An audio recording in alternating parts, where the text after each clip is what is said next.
That's the time you can hurt yourself. Sometimes that's the time where you go on another level. Whereas for you guys, that's a great example of doing 3 roles in consecutive time.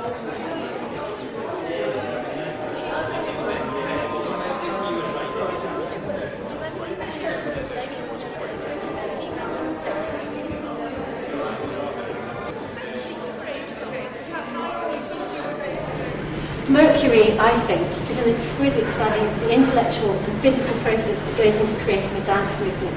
But more than that, it gives us an insight into the intimate relationship that exists between the dancers and the choreographer. This relationship, I think, is crucial if dancers are going to push themselves to the limit and not cause any physical harm. The film also shows us in minute detail how the body works, the stresses and strains that dancers undertake in order to achieve movements. Again, this can only be achieved because of the absolute trust that the dancer has in the choreographer and his understanding of the knowledge of their limits and their ability. I think this is true of all elite performers and athletes as well. For almost every international footballer or Olympic medalist, there will be a whole team of people who not only understand how to nurture and develop their natural talent, but use the science of sports medicine to care for them and to prevent or treat injuries. There are, of course, some obvious parallels between football and ballet.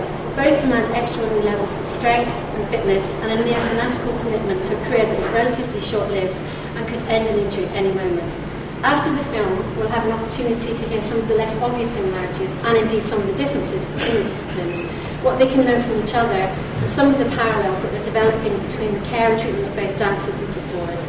In other words, the opportunity of getting inside the science of sports medicine in a way that many of us may not have considered before tonight. And so I'd like to hand you over to Daniel, who will introduce his film. Paul Tyers selected a series of sequences from the ballet's current repertoire. 3 solo dancers and 1 pair perform 5 sequences in total. The film cuts between the slow motion sequences and the preparation and filming of each sequence. So you get to see the dancers' stylistic differences in extraordinary detail, but you also see their individual responses to directions from Paul and to the experience of seeing themselves slow down. You'll see the camera operator sitting at the monitor, which is capturing tens of thousands of individual photographs, a bit like Muybridge, if he was still around, I suppose. They're being processed to make up the slow motion sequences, so they are individual photographs that I kind of ended up with. The operator started his career as a sports teacher. He developed an interest in using photography to analyse his own students' techniques and movements in class. And he went on to film injured racehorses in the Middle East with high-speed cameras. So now I was able to hire him. He's a specialist cameraman working on wildlife and engineering shoots filming ballistics. He felt that there was an optimum speed for shooting human movement, 500 frames a second. So it was a real challenge for him on the day to film at 2,000 frames a second and almost see these film sequences as moving photographs. And I suppose my interest is purely more than analytical. As with dance itself, the technical side is only half the story. And in the case of film, slowing things down to such a degree generates some quite striking illusions. All sorts of artifacts and emotions appear in the long sequences that, as you'll see, were not there in real time. So we can talk about it afterwards, but I hope you enjoy the film.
in all these years, I've never really seen, you know, such beautiful film of dancers moving.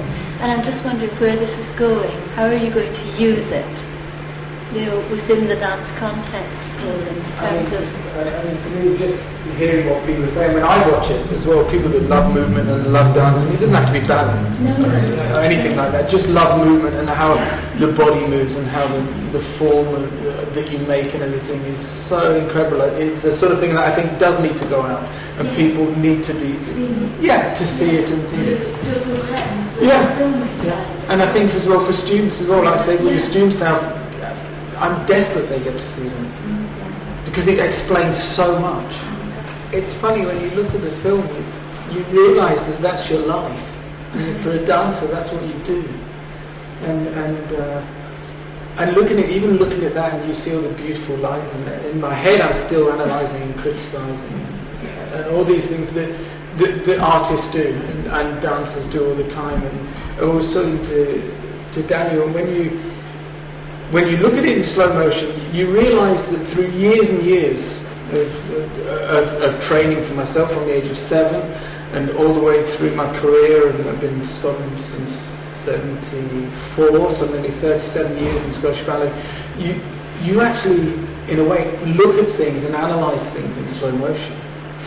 And how you've seen that really is how we teach young children, in that slow, very deliberate, what happens, or how you sort of loop, phenomenal, how he puts his foot on the floor and it goes through.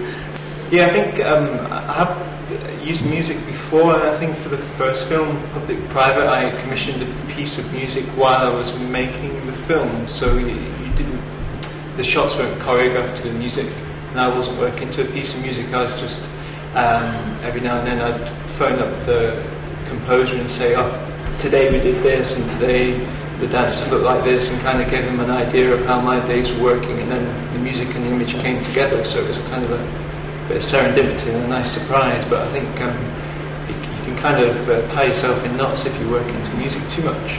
I'm not a choreographer, I let other people do that, so I much prefer other people to bring that to me, I think. Can anyone who wants to see this film see it? I think it's going to be on in Glasgow, and Scottish Ballet are playing there at the GFT, and I think end of March, 10th, sorry, and Belfast, if you're over there. Yeah, so they're the next 2 screenings. I'm not too sure when else it'll be screened yet. There are extracts online at the Scottish Ballet website.